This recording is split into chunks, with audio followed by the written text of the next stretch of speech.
Adios. I'm going to some big events and I need recording. Oh, definitely. So, get in touch. Good. We'll do. That's amazing. We'll have to hear what he's saying.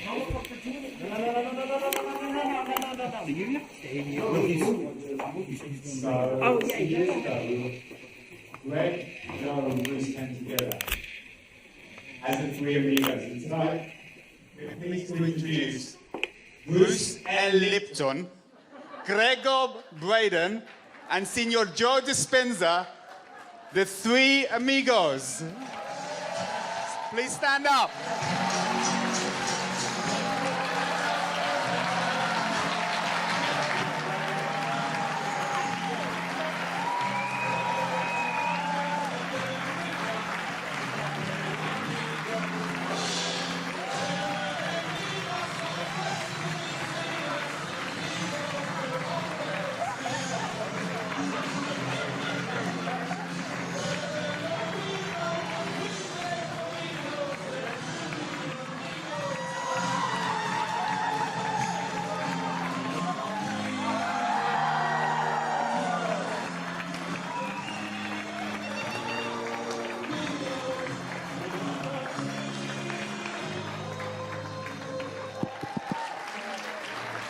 Okay, you have just seen our inner child. At the end of a conference, we all feel like we're about 10 years old. It's awesome. So now what do you want to do? You guys have mics? Oh, only I have the mic. So Richard, what do we do now? I have a mic. Do you want me to begin or... How are you all doing? Isn't this like the most awesome conference? So I got to tell you, we had dinner last night. I was talking to these guys. I said, you know, I'm very optimistic about our planet and about our future and our world. However, if the world ended today, I don't think it's going to, but if the world ended today, wouldn't it be amazing for this group to start the new world?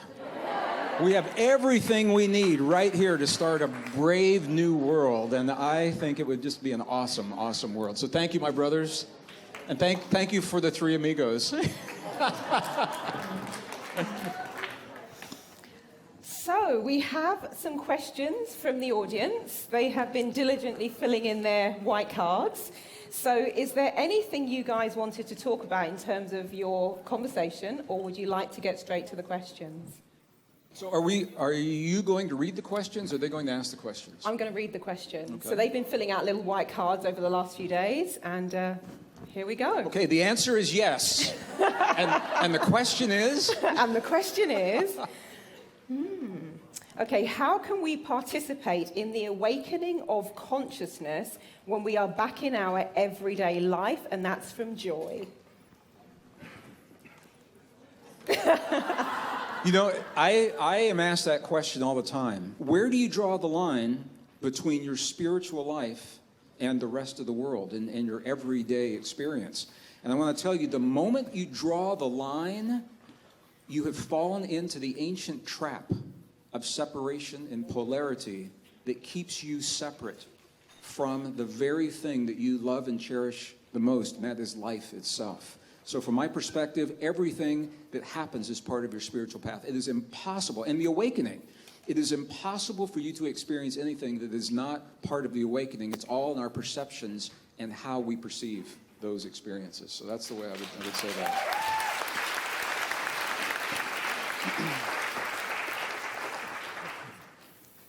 I think we're living in such an amazing time right now. I mean, if you are not being challenged in some way in your life, you're not alive.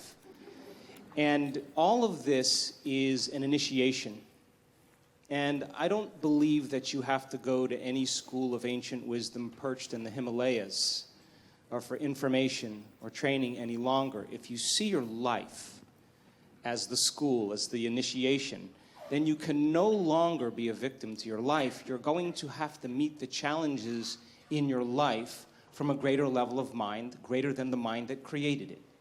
And so there have been plenty of peer-reviewed articles on the power of peace-gathering projects that lower crime, that lower trauma incidences of death and economic growth. It's all related to what's happening right now for us. And it's not enough, though, for us to just focus on peace and expect the world to change. Because in the peace-gathering projects, when the event was over, a lot of the crime and violence returned back to its ceiling level again. It's more important for us not only to embody that peace and feel it, but then to demonstrate it. And when we begin to demonstrate it, I think we give people permission to do the same. That means that we can't be preaching peace and then be stuck in traffic and, flipping people off or, or arguing with your coworker. You don't get to stand up for peace if you have conflict in your life. So when we start that self-contemplative process of looking within, and instead of judging someone or something, look to see if there's an aspect of ourselves within that person or within that situation that we may need to change. And if we're all doing that at the same time, something greater, a greater consciousness is going to emerge. And so I believe that it should never be about a person. It should be about principles. And when we stand up for principles, that creates community. Because you could be one belief or another belief, but if you're sharing the same principles, which are joy and freedom and cooperation and connection, that's what builds communities. So then, everything in our world right now is reminding us of separation. Whether it's war, whether it's violence, whether it's political deceit, whether it's prejudice, all of those things cause us to live by those stress hormones. And when we're living in that state of survival, we're not trusting, and we become more selfish. So then, starting our day asking ourselves, what would be the greatest expression of myself I'd like to present to the world? And then making the choice to not get up until we are that person, I think that begins to demonstrate greatness. And when there is adversity and when there are challenges in our life, the question, of course, becomes, how do we become supernatural? And that means we're going to have to do what feels unnatural at first. When everybody else is in poverty and lack, that's the time to give.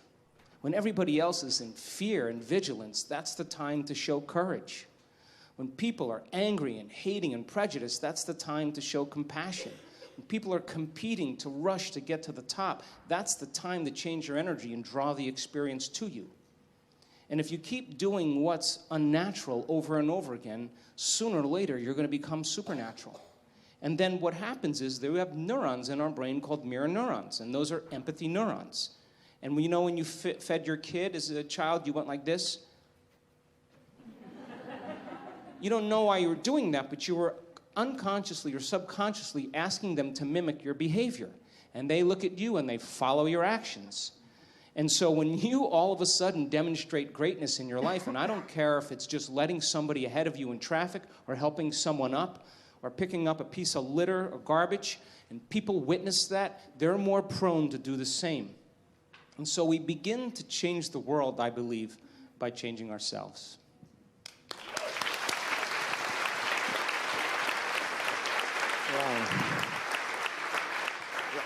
I got to thank my dos amigos because their answers are quite wonderful.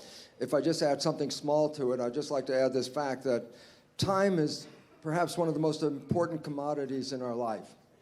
And when you start losing time doing things that you don't want to do, you start cutting your life short. So there's times that we do things because it's habit, because it's protocol, that's the way it's always done. And there are times where you can say, no, thank you. I really have, I have something going, I have something doing, whatever it is, to extract yourself from a commitment, to free up your life, to give you that extra time for your personal life. Because this is our personal opportunity to experience heaven on earth. And if you're going to give away all your time, you have nothing left. So I just went back when we were talking about it. And the first time I did that, because I was thinking about the whole concept of energy and life and all that kind of stuff. And I realized, God, I just want some more time. And one of my fellow faculty members came into my office and said, Bruce, don't forget there's a faculty party on Friday night. And I thought about it, I said, oh, crap. They're the most boring, waste of time things I've ever done in my life. And I just sat there in that one moment, just having thought about that, I said, oh, geez, I'm so sorry. I have some important work I have to do, and I won't be able to attend. And he said, oh, okay, and walked out. And all of a sudden I said, oh my God, I got Friday night. It's all for me. So I really want you to understand, we do things by habit and just programming, and yet you are a free agent. And when you really feel that it's not in your interest to do something, you have the right and the opportunity to disconnect, recover your life, and use it the way you want to use it. Friday night is not for faculty meetings. So I just want you to recognize it's choice, and you have freedom of choice. And the issue that Gregg brought up as well is you don't want to antagonize somebody, so you always pull back giving them credit, whatever it is. They want to say, oh, you guys are great, but I really can't do this or something like that. And there's an important reason why. Because infinity is, what number is infinity? And you give me a number and I say, no, I can give you one more than that one, and then we can go back and forth and get up higher and higher. There's a negative infinity too. And the idea is, if you are angry with somebody and you give them the last word, there is no last word. Because as soon as you think you said the last word, you know something's going to have to come back. I found out the best way of resolving things is let the other person win. Let them win. If they call you a jerk, you go, oh yeah, I'm a jerk. You know what the joy is in that? They can't come, I said you were a jerk. I said, yeah, I remember. Don't play the game.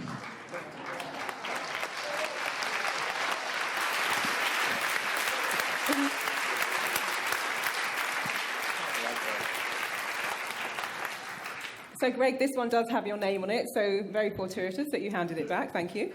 The question is, does the mind create God, or does God create the mind? And this is from Dr. Neville Wilson. Joe just said he's glad I have this question. It's all about perceptions. You know, and God means different things to different people. And I know what the intent of the question is, but it's all about how we perceive what that question means to us. What the science tells us is there is a fundamental and unifying force in this universe. We call it whatever we want to call it, and throughout the ages it's been called different things. And as the science delves deeper into the fundamental nature of our world in physics, we're finding out more about that force. And that force appears to have an intelligence or a consciousness underlying its very existence. So whatever attributes, this is the thing, it's so big we probably can't even talk about it. Because what we try to do is assign human attributes to our experience and the things that we don't understand. Our ancestors did that. We're trying to do this today. So it's all about the perception of what the word God means to you. I have my personal perceptions. As a scientist on the stage, there's things I can say to you that we know to be true. Personally, again, it's my opinions, my perceptions. But the mind is always trying to make sense of our experience and of our reality. And I think this is where we get into trouble. Because through the ages, it is the different interpretations, the different perceptions of this unifying fundamental force that have, people say, you know, my perception is better than your perception, and we've got a world of religions battling over that right now. But what we know is this. Here's what the science is telling us. In 2008, I released a book entitled The Divine Matrix. Actually, they just put a new cover on it that I have never seen, and at the book table, somebody brought me this book to sign, and I said, that's not my book. And they said, it says it's your book, and I said, well, I've never seen this cover. It's a new cover. But let me tell you, 2008, I released the book, The Divine Matrix, and it was the science that is documenting the existence of this unified field and our relationship to it, as we knew the science in 2008. That book was considered fringe science. Some people even called it pseudoscience in 2008. I went to my own hometown in Kansas City, Missouri, in the middle of America, to do a book signing, and my book was on what was called the occult bookshelf on the in the back. I had to go back and get my book to bring it forward. That was then. Now that book is required reading in the physics courses in Canadian and some American universities. A Canadian professor, thank you, thank you. A Canadian professor called me and he asked for permission. He has a course that is called Physics in Society, and he's using this as the basis for that. And the reason I'm saying that is because this field provides three functions. It is the container, the field that connects all things. It is the container for everything that happens in our experience. Nothing exists beyond this container. It's the container. It is the bridge between our inner and our outer world, and it is the mirror in our external world for what we claim to believe in our inner world. This is the field. So when we look at those functions of the field and we compare those to what our ancestors said God was all about, you see a tremendous parallel, because the old traditions tell us that God knows everything that we're doing, that God allows us to mirror our experiences, and that God is what connects all things. So the language is changing as we learn more, but we know that there is some fundamental force, and the mind is trying to give meaning to that. So that's a long answer to a short question. And did either of you want to tackle that question? It's a no from Joe. Bruce? We can move along. We can move along. And actually, did you want to? Sure. Go for it. You're going to need a mic. Oh, Mike. Thank you, Mike. Okay. So this question is, if reincarnation exists, how is it possible to communicate with the spirit of a deceased person, ? Where are they at that point, ? And what is the relationship between that point and reincarnated life? And they put love hearts. They put love hearts. It's a very interesting and exciting question for me, because as a scientist all my life I did not believe in spirituality. And I was into genes and chromosomes and cells and all that stuff. But in understanding the nature of that membrane that I talked about in the lecture, I started to recognize something which I'm going to talk about tomorrow as well, and that is our identity is not inside our body. Our identity is picked up by protein antennas on the surface of our cells. The reality is our source is from the outside, and the signals get picked up by the proteins and then control the cells on the inside. The significance for me at that moment, besides the shock of, oh my God, I'm not in here, was the simple reality that I said, oh my, it's like the body is like a television set, and there's a broadcast coming in. And the relevance about that is sometimes the television breaks, you say the television's dead. And I say, yeah, but is the broadcast still there? And the answer is, indeed, the broadcast is still there. That doesn't change because the body comes and goes. And I said, well, what about it? And I said, well, since we're being picked up by a specific set of proteins called antennas, self-receptors is the biological name, the relevance is, what if a future embryo comes with the exact same set of self-receptors? No two people have the same set of self-receptors. I have to tell you right now, no two people are receiving the same broadcast. And the significance is that if an embryo shows up with the same set of self-receptors, then you're back online again. Now, can you communicate with them? Not through the physical means, because they're not communicating with physicality to us. Now, if you get your recognition, as we talked about, mind is not even in the body. If you get your mind in the outside, there's an opportunity at a level to communicate. Let me just add this one, because this is an exciting story to emphasize the nature of that we're still there.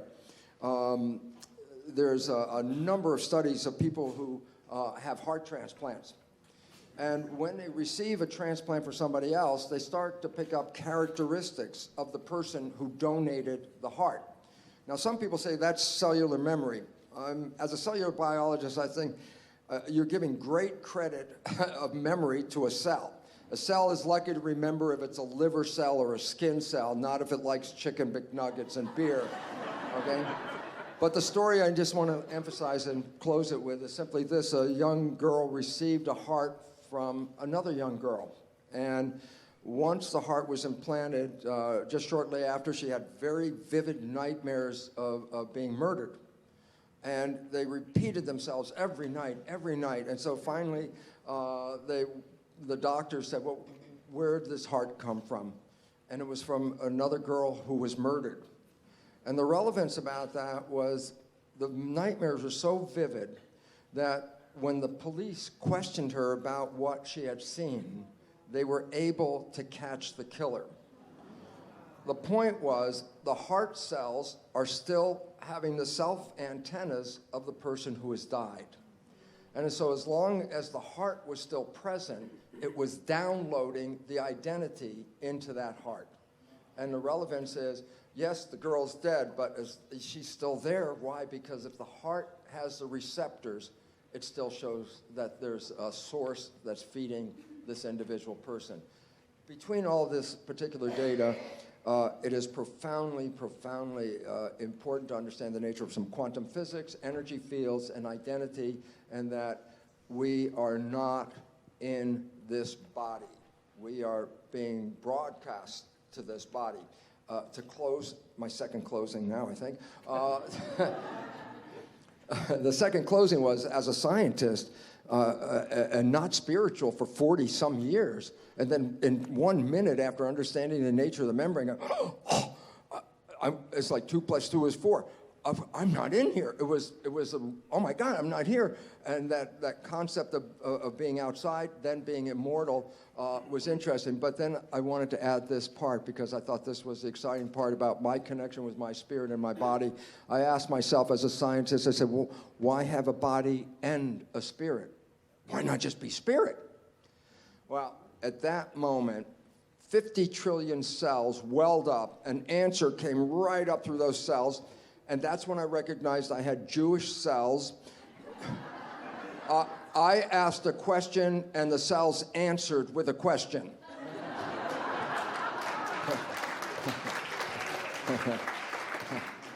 And they're very funny cells, so here's how it goes.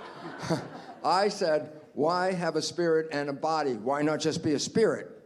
And the cells welled up and said, Bruce, if you're just a spirit, what does chocolate taste like? And if you get the answer for that is this is a virtual reality suit. You jump into the suit, you drive it around, the experiences of this suit are sent back to source. That's where we start to recognize your brain activity is not contained in your head. You can use magnetoencephalograph probes outside of your head, and you can read your brain activity. So you're broadcasting back to the field. And that's why we can see a sunset. We can taste that chocolate. We can smell that rose. And then all of a sudden it says, oh my God, we came here to experience life and to create.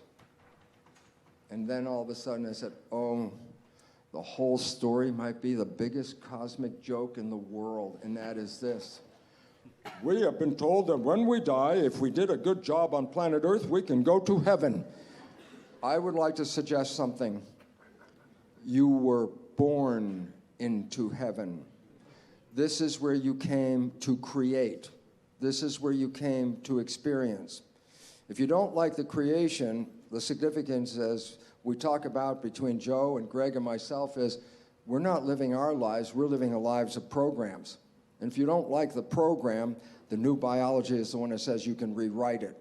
And if you rewrite it to make your creation not the one you bought as the creation, you will manifest heaven on earth. You will wake up every day with the glory of being in the most spectacular planet and the ability to create life.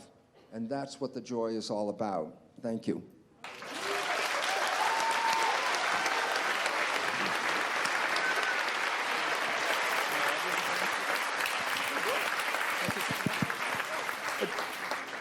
Thank you, Bruce.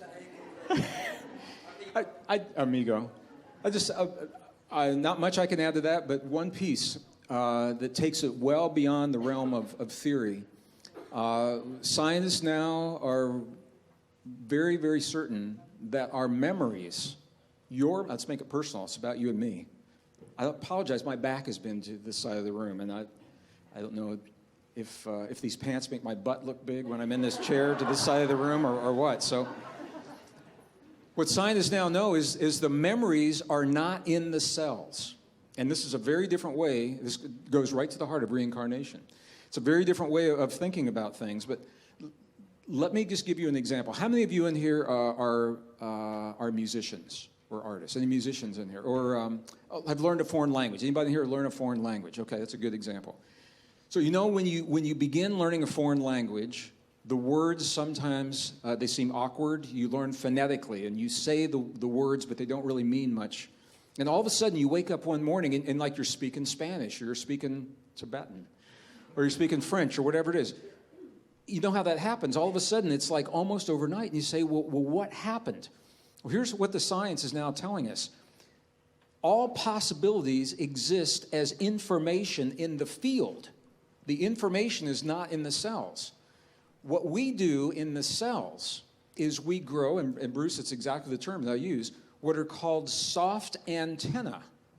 So the way that the neurons wire and fire create the antenna that tune to the place in the field where that information lives, where that foreign language lives. I'm a guitar player, and when I'm trying to learn to play a song for one of my favorite, Michael Hedges was a brilliant guitarist before he passed a few years ago. And to try to learn to play like Michael Hedges for me, I'd go through the motions, and one morning I woke up, and man, it was like I was thinking like Michael Hedges, and I knew what the tuning was. And you say, well, what happens in the space between when it's awkward and between when you've got it? And that is the answer to what this question is all about. When we, I'm just going to say it like this. It is the very act, of you striving to become more in one moment than you were in the last moment. It's the act of you reaching deep within yourself to grasp a new way of thinking.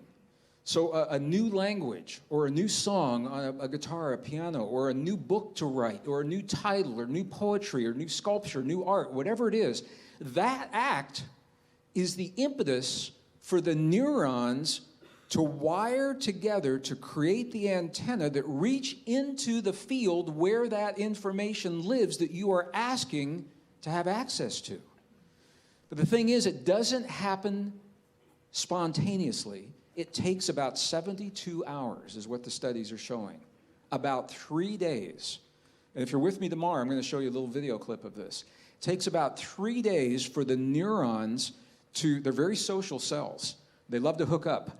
So it takes about 3 days for these neurons to hook up, to reach out and firmly establish the connection with another like neuron so that they're forming the antenna that tune to the place in the field where everything that you desire to understand or know or create or perform, it already exists. So the reason I'm saying this is if you are choosing to create something new and it doesn't come to you easily at first, please do not give up, because it takes about at least 3 days for these antennae to wire. That is because the information is not in here. Just to add to this, how real this is, researchers in Silicon Valley are now building the next generation computer chips, and guess what? They're not based on silica. They're based on droplets of water that are purified and very, very specific forms of structured water. And when they started pumping the information into that droplet of water, the water droplet was holding more information than could possibly be explained by the chip itself. And they said, where's the information going? And now they know that the chip, based in water, is storing information in a field that expands beyond the machine itself. It is in the field. And that could not happen if these ideas were not correct. So I'm showing you it's going beyond theory, that we're actually moving to build the machines to reflect what is happening in nature, what's happening between you and me. So when you think of all of those things, back to the idea of reincarnation, what we're doing is we are tuning to information in the field. And we're using our neurons to do that. And that, I think, is, and this is what all of our work is all about, the emotions that we have, the heightened emotions that Joe talks about and I'm talking about, those emotions are what trigger the neurons to combine, to wire in a way so that we can communicate with that field in a meaningful way. So it's a new, very different way of thinking for some people, but this is where the science is going, and I think it speaks directly to the question of reincarnation. Yeah, thank you. Yeah.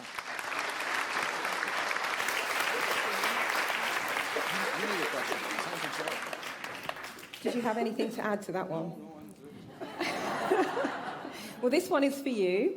So it says, this is from Gaynor. It says, Dr. Joe, can you suggest the best order to do the meditations, ? It says, I'm doing the blessings of the energy centers, 3, then 4. Then I'm doing trance plus the mind movie. Then later on during the day, a walking meditation and another BOTEC, B-O-T-E-C, before bed. So can you suggest the best order and sequence? Where are you, anyway? Do you have a job? Look, I mean,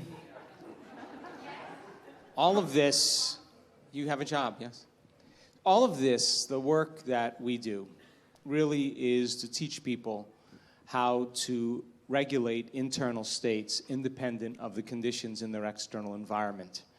That when you finish a meditation, if you get up feeling the same way as you sat down, nothing really happened. Nothing happened neurologically, biologically, chemically, hormonally, genetically. You're still in the same state of being. But when you get up and you feel like an elevated sense of self, and your heart is swollen, and you have a clear vision of your future, and your energy's different, the question is, how long can you maintain that state? So you're literally broadcasting a whole new electromagnetic signature in that state. The thoughts tend to be electric and feelings tend to be magnetic. And the way we think and feel is what we broadcast into the field. And what we broadcast into the field is our experiment with destiny. So then when you go within and you disconnect from your outer world and you sit your body down and it's no longer experiencing anything and you're not thinking about your schedule, your past, or your future, as I said today, you're being defined by thought. And you're making your inner world more real than your outer world. When you open your eyes and you present yourself to the world, the job then is to not react emotionally to the same conditions in your life, because the moment you react emotionally, you're equal to the conditions in your life and you're back in your past. So then when you fall from grace and you move off that state, then you sit down and you realign. You begin to tune in again and you change your energy again. Now, when I'm going through change in my life or I have a specific outcome that I want to create, I love to get up early in the morning. That's my time. I'm a 4:30 in the morning guy because that's my time. The rest of the day I'm serving, but I love getting up early and changing and working and having some time to myself. And I believe that when I invest in myself, I invest in my future.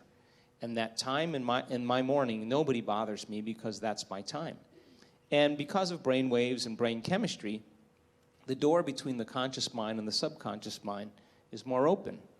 And so if I get up early and I'm kind of between theta and alpha, I don't have to work as hard. I'm not thinking. I just kind of relax into the moment. In the evening, I always ask myself, how did I do? How was one lifetime in one day? Where did I fall from grace? What happened? And so then when I look at seeing how I reacted to someone or something, or I made the choice that I could have made a better choice, I naturally, and we all do this, begin to think, well, if the same situation happened again, how would I do it differently? And that's the act of beginning to come up with a new plan. The act of rehearsing it in your mind begins to install the circuits in your brain, priming your brain so that when the next experience happens, you could modify your behaviors to do a better job in life. That's called plasticity. So it doesn't matter for me what meditation I do any longer. I like to just get up in a new state of being.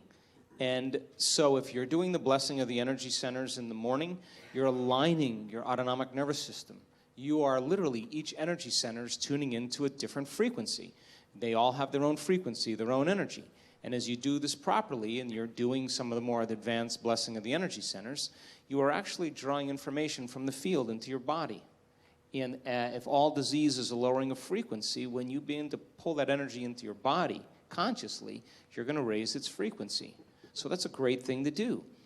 If you're doing a meditation in the evening, of course, pick a meditation that changes your energy. But then, you know, the idea is not just to meditate so that you can keep meditating. Your job is to actually see what the effects you've produced in your life as a result of it. I mean, why else would we do this?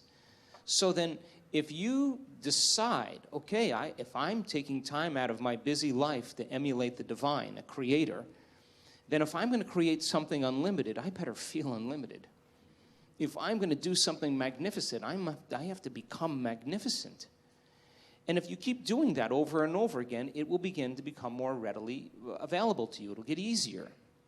So then, to not be seduced by the external environment and not fall from grace and be able to execute and maneuver in your life from a different energy and lead with your heart and begin to make different choices and not return back to those old states, that's why we do it.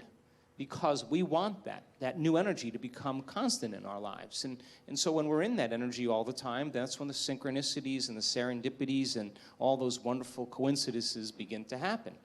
And it's those coincidences that are feedback in our environment where the field begins to open doors for us. That's what we want to occur. Now, I have worked on things in my life, and I'm a sincere person when it comes to this. I've worked on things in my life for years. And I always thought it was about the event or the experience I wanted to create. But all along, I was changing. And when I finally reached a point where I could care less if I could have the experience is the moment it happened. But all along, the divine, the loving intelligence, this mother-father principle, of course, it's observing us into life. We are vitalistic, energetic beings that when we begin to unify all these principles that we're talking about, you can't get this in one sitting. You can't. You have to keep understanding it, keep reviewing it, keep redoing it, keep experiencing it. And the new experience then causes you to dream in a way you would have never dreamt before unless you had that experience. And that's how God gets to know itself. So then, I don't care what meditation you do. I just like the fact that you're connecting. And the more you connect and the more whole you feel, the more natural it becomes. And then, of course, the next experience then causes you to dream in another way. And what I know from my own experience and many students, it's not about material things.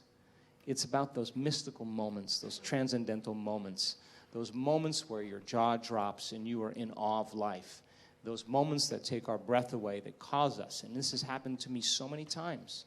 Every time I have one of those experiences, I think to myself, I got this all wrong. I've got this all wrong. Joe Dispenza, some veil has been lifted, and now I'm seeing more clearly about the way things really are. That's why we're doing this, to uncover the mystery of the self. So don't overdo it. People say to me, hey, I missed my meditation today, like I'm supposed to go like this or something. And I say to them, eyes open or eyes closed. Eyes open or eyes closed. When you're passionate about something, when people can't get up in the morning and they can't get out of bed, I'm going to tell you why. Because they can predict the feeling of everything that's going to happen in their life. And their body's resigned to the familiar. It says, oh, another mundane day. But remember when you were a kid and you were going on a field trip? What happened then? You were up and dressed and ready to go before your parents were up. You know why? Because you knew something unexpected was going to happen. That's how we should live our lives. Waking up with the understanding to expect the unexpected, and something unusual should happen in our life as a result of our efforts. And it's just those beginning moments where it begins to happen that we begin to prove to ourselves how powerful we really are. So take time in the morning and the evening and the rest of the day. Check in with yourself at certain times to see if you're still in that energy. And if you're not, excuse yourself for a second, raise your energy, and step back into your life. And if you keep doing that over and over again, you'll become less frustrated, less impatient, less judgmental. It'll just become something of the past, and you'll be someone else. Thank you.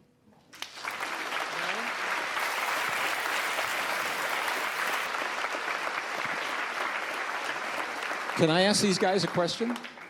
So one of the things we love about this is we actually get to know one another. We've known each other for years, but we rarely get to see one another. So I'm learning more about you guys right now than I have for a long time. I'm just laughing because when Joe gets up, his getting up time is my going to bed time.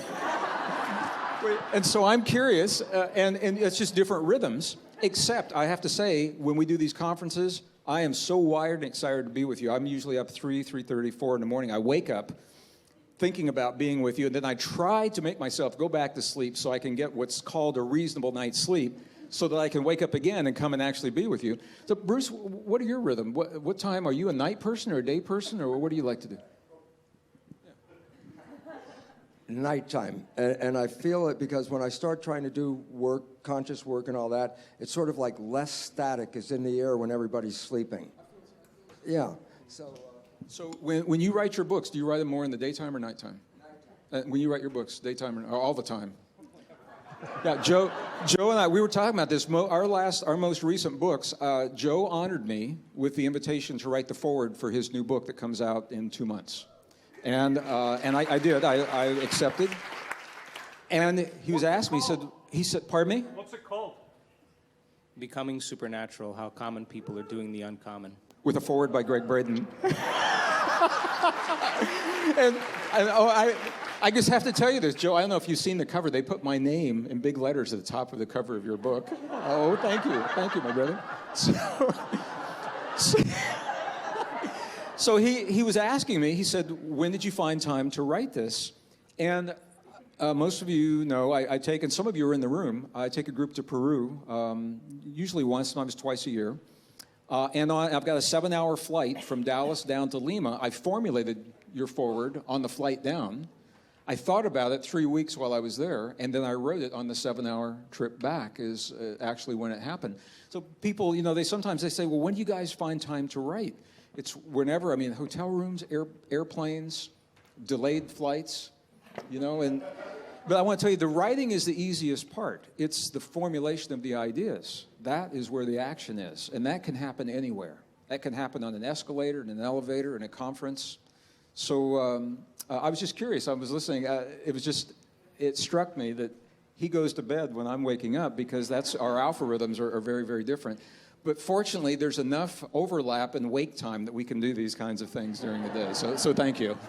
By the way, it's very interesting because that bewitching hour between 1 and 4 in the morning is when melatonin levels are at their height.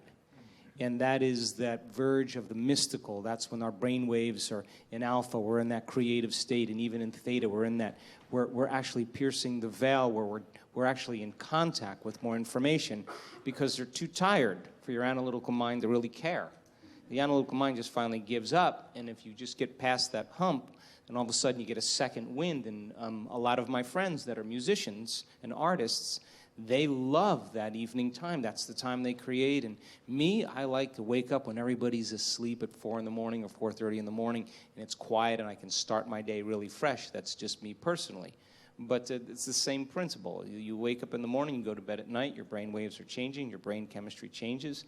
The door between the conscious mind and the subconscious mind is wide open. So, Richard, how much longer have we got this evening? 1 hour. Say that again? He says one more question. One more question? Okay. Richard has spoken. Okay. So this question, I really wanted the personal question for Gregg, but that's not fair because it leaves everyone else out. So you're getting off the hook. So the question we have is about transformation. So it says, we have heard a lot about the transforming power of thoughts. So I think you might want to start with this one. How in practice do we transform our thoughts so that they can transform our lives? ?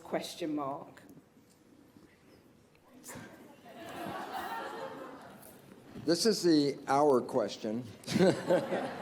No, basically, to understand this, we have to recognize something very important, and that is only 5% of the day are you operating from your conscious creative mind, and 95% of the day you're operating from subconscious programs.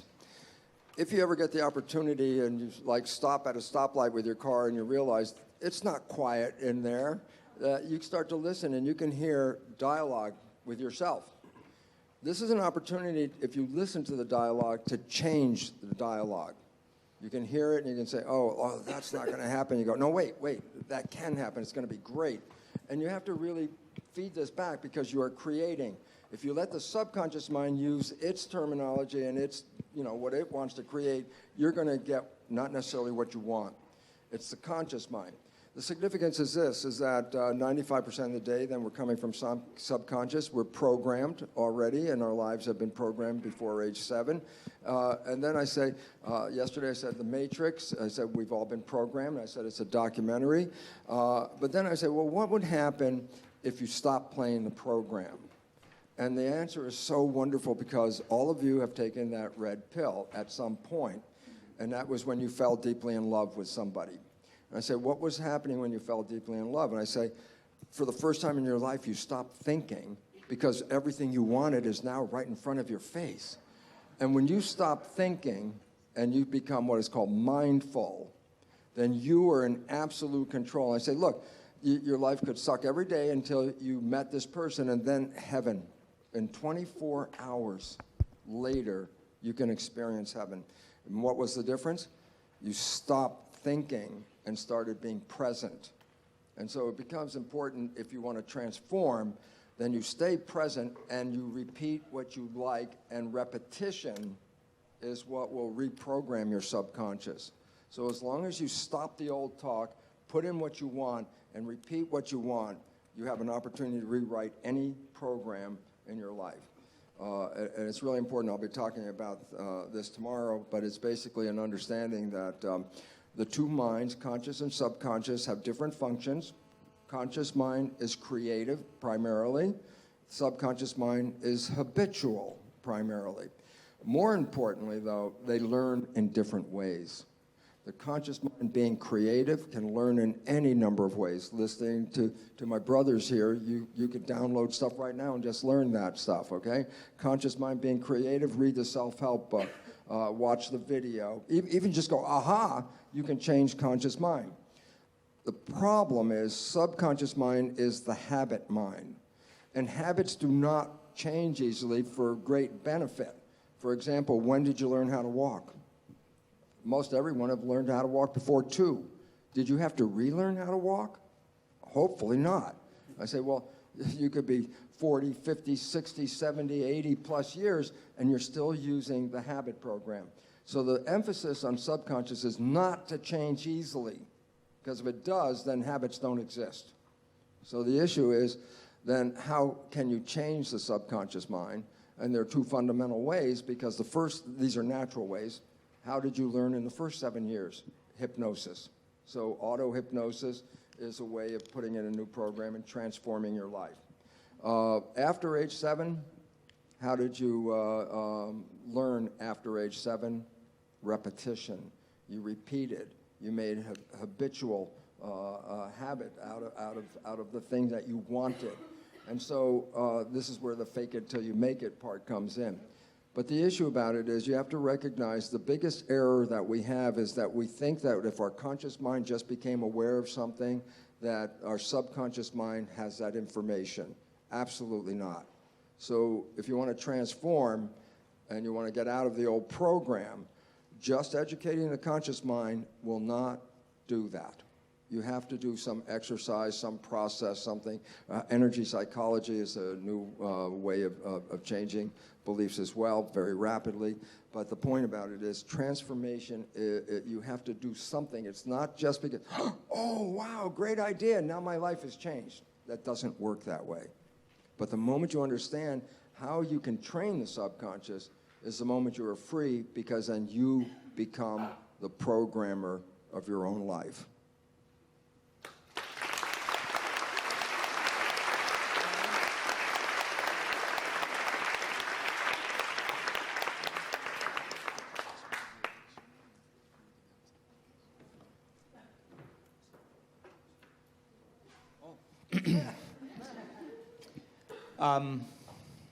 I think that in order for us to truly change, we have to get beyond ourselves. And that is one of the arts of transformation. And when the moment we are completely in the present moment, we cannot be running a program. It turns out, coincidentally, when we're truly in the present moment, all possibilities in the quantum field exist in the eternal now. So when we're truly present and we take our attention off our body, off of people in our lives, off of things, off of places, and even time, that's the moment, as I said today, we become pure consciousness. That's the moment now we are no longer playing by the laws of Newtonian physics. That's the moment we no longer have our attention invested in this three-dimensional reality. And where we place our attention is where we place our energy. So then the moment we become no body, no one, no thing, nowhere, and no time, that's the moment we get beyond ourselves. It is that act of being in the present moment that allows us to see new possibilities that we could never see from the place where we are stuck in our own programs and personality. The act of doing that, as Bruce said, is a skill, and it requires feedback. And feedback happens in a couple ways. One way you get feedback is to begin to measure the changes you see in your life. Another way is that you feel differently. Another way is that the voice in your head goes away that's telling you can't, it's too hard, you'll never change. This process, if it was easy, everybody would be doing it. And yet we are piercing a veil where people are waking up and they're beginning to take their power back. We already innately know how to do this. All we have to do is keep practicing until we start seeing those wonderful, wonderful feedback mechanisms happening in our life. The moment you start seeing those changes taking place in your life, you are going to pay attention to what you did to cause it. And the moment you pay attention to the cause of that action, you're no longer thinking that it's something out there that did it. You're beginning to realize it's what you did inside of you to produce it. That's when we begin to take our power back. And so making the act of getting beyond ourselves, finding the present moment, people unfolding into this unified field, that field of information, just because you can't see it doesn't mean it doesn't exist. It actually is, the only way you can experience it is not with your senses, but with your awareness. And so then as you begin to put more and more attention on it, what you place your attention on expands. And you begin to notice more of it, and you begin to feel more connected to it, and you start feeling more whole.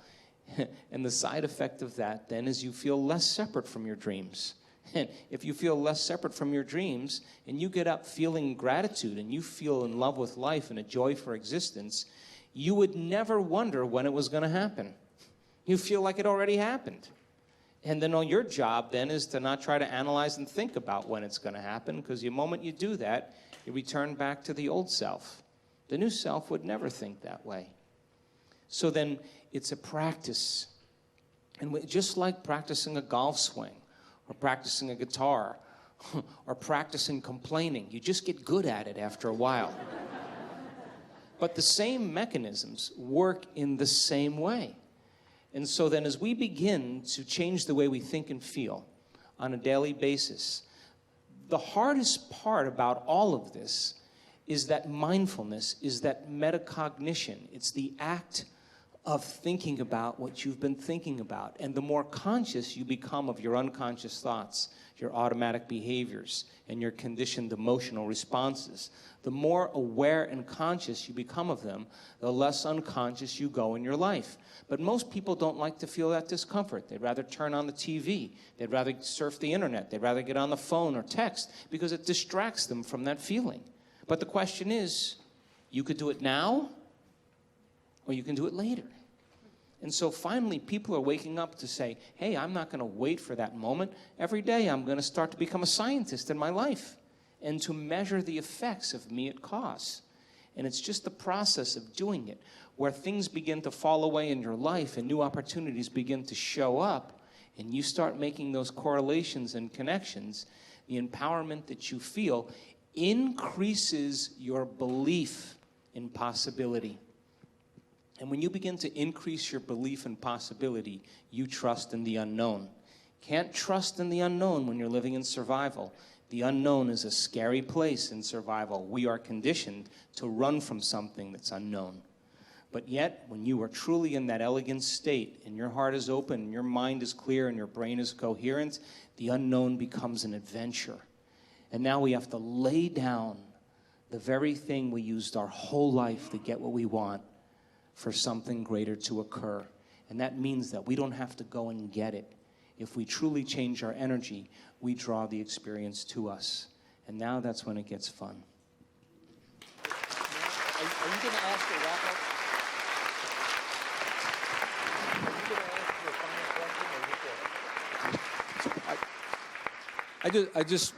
Yes to everything I'm hearing. And I just want to add one more thing, because the metaphor of the Matrix has come up yesterday and again today. How many of you saw the movie The Matrix? How many of you saw that? Okay. So remember in The Matrix when they would hook that little gadget to the back of their neck and they would download the programs and learn those things almost immediately. Remember that? The equivalent of that is what we did together in here yesterday, and that's why I wanted you to have it yesterday, and it's the answer to the question that Bruce was asked.